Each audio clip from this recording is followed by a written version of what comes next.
के बेटा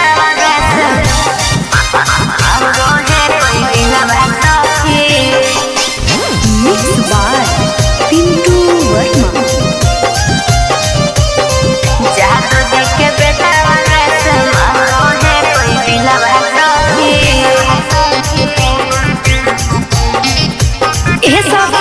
हरियर गमछिया बानी हरियर गमछिया बानी हाको है बुलेटवा से मांगो हो कह दिलवा सखी मांगो हो कह दिलवा सखी जादू जी के बेटा से मांगो हो कह दिलवा सखी जादू जी के बेटा से मांगो हो कह दिलवा सखी। लाल लाल कुर्ता पहन लाल लाल कुर्ता पहन लागो है कोई नेता से मांगो है कोई दिलवा सखी मांगो हो कोई दिलवा सखी जादू जी के बेटा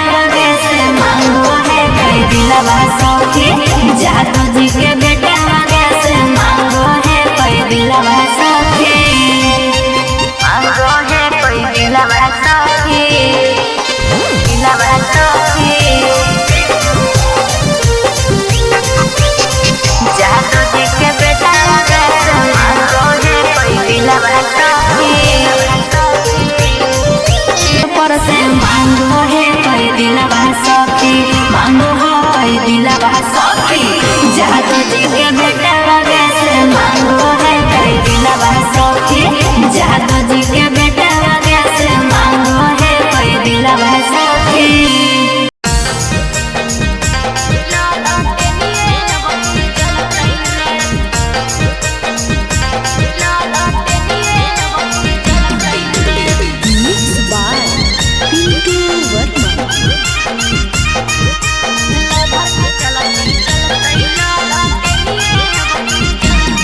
लेके घूरे हरियर झंडा भेलै बाजार सबके ठंडा लेके घूरे हरियर झंडा भेलै बाजार सबके ठंडा कहवनो विरोधियन के नहीं दाल गलतै रे कहवनो विरोधियन के नहीं दाल गलतै रे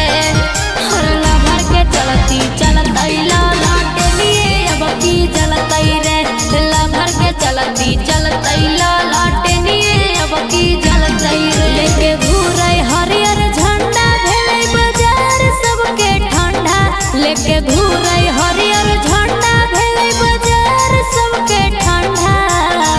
कहवनो विरोधियन के नहीं दाल गलतै रे कहवनो विरोधियन के नहीं दाल गलतै रे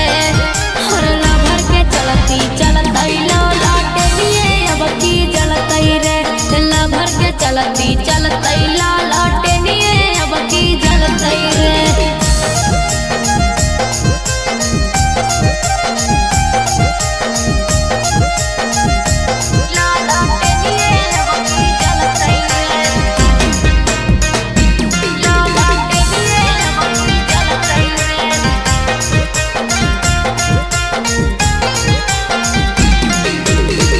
हमरो ला भरवा है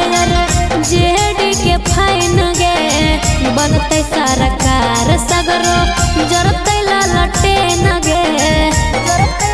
हे गे सुन हमरो ला भरवा है जेडी के फाइन गे बनते सरकार सगरो जरते